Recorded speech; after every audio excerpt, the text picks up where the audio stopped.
C'est pour beaucoup un automatisme. Au foyer de vie de Grugny, les résidents prennent leur traitement avant chaque repas sous le contrôle d'un agent hospitalier. Le midi, il y a un peu moins de traitement. C'est plus le matin et le soir, le traitement. Le gros traitement de fond. Voilà. Anxiolytiques, régulateurs d'humeur, somnifères, protègent ces adultes déficients mentaux de la dépression ou de la crise d'agitation. Chaque traitement établi par le psychiatre est réévalué tous les 6 mois et vérifié juste avant la prise.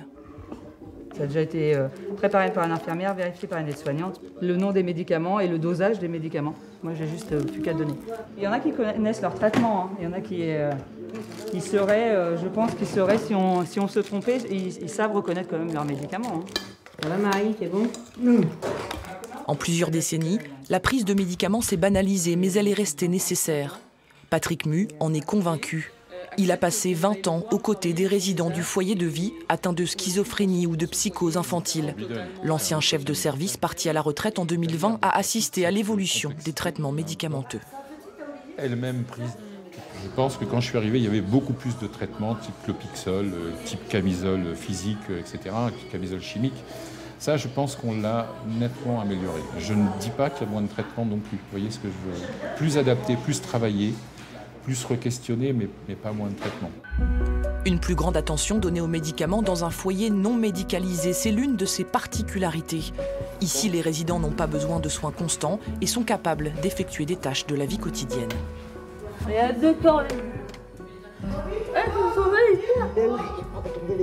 Ah, je vais pas. Ce matin-là, Caroline s'est portée volontaire pour la première fois pour trier le linge propre des résidents et du personnel.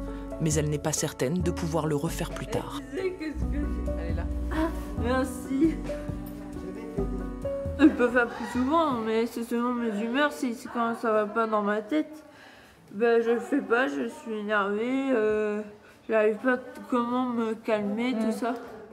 Pour d'autres résidents, au contraire, participer à la vie du foyer s'apparente à du soin ou de la thérapie. Pour Quentin, c'est un moyen de se canaliser, alors ses journées sont bien remplies.